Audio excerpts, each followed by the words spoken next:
जरा सोचें, एक ऐसा गांव जहां ना सड़क है, ना जमीन है, ना बिजली का खंबा, बस चारों तरफ समंदर का पानी और इस पानी के ऊपर खड़े घर, मस्जिद, दुकानें, बच्चों के खेल के मैदान।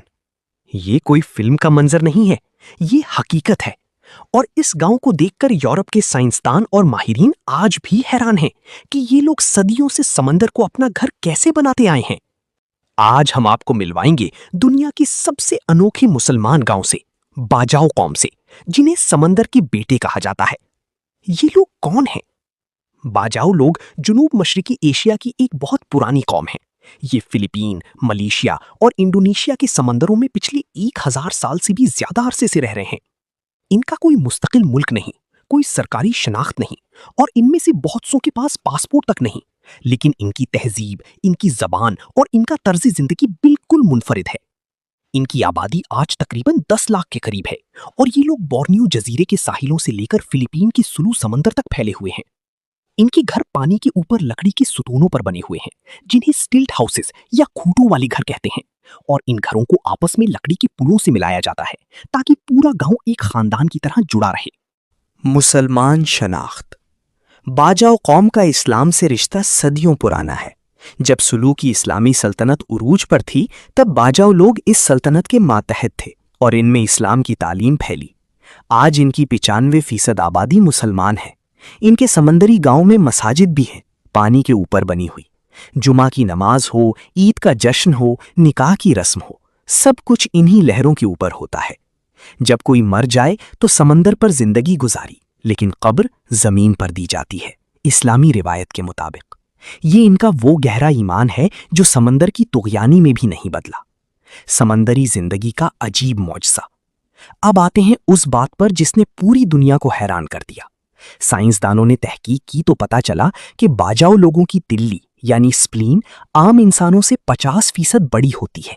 और ये महज इत्तफाक नहीं, ये सदियों की समंदरी जिंदगी का नतीजा है। बड़ी तिल्ली खून में ऑक्सीजन ज्यादा देर तक जखीरा कर सकती है, जिसकी वजह से ये लोग पानी के अंदर 5 मिनट तक बगैर सांस लिए रह सकते हैं और 70 मीटर गहराई तक डुबकी लगा सकते हैं बगैर किसी ऑक्सीजन सिलेंडर के। यूरोप और अमेरिका के साइंसी जरीदों में जब ये खबर पहुंची कि कोई इंसानी कौम इर्तका के जरिए समंदर के लिए जीनियाती तौर पर ढल गई है, तो पूरी दुनिया में हलचल मच गई। गांव की जिंदगी तसव्वुर करें। सुबह सवेरे बच्चे लकड़ी के पुल पर दौड़ते हुए स्कूल जा रहे हैं, वो स्कूल जो पानी के ऊपर है। माएं घरों में खाना पका रही हैं और नीचे समंदर का पानी लहरा रहा है। बाप अपनी छोटी कश्ती में मछली पकड़ने निकल गए हैं। ये जिंदगी आसान नहीं है।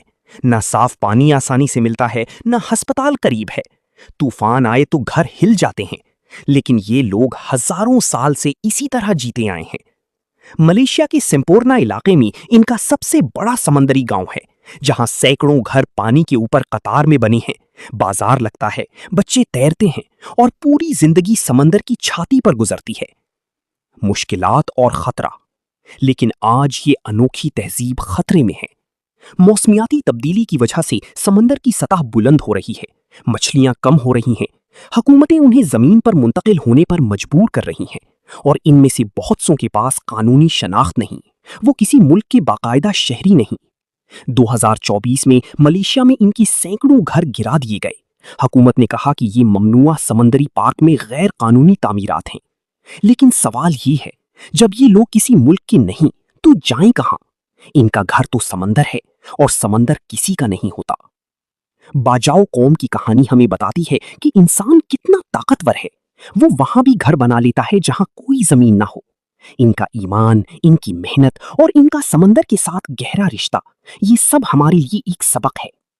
यूरोप की साइंसदान इनका मुताला करते हैं, दुनिया के फोटोग्राफर इनकी तस्वीरें लेते हैं, लेकिन ये लोग किसी तवज्जो के मोहताज नहीं। ये बस अपनी दुनिया में मगन हैं, अपने समुंदर में, अपने अल्लाह की इबादत में। अगर आपको ये वीडियो पसंद आई तो लाइक करें, चैनल सब्सक्राइब करें और कमेंट में बताएं कि क्या आपको मालूम था कि ऐसी कोई कौम दुनिया में मौजूद है।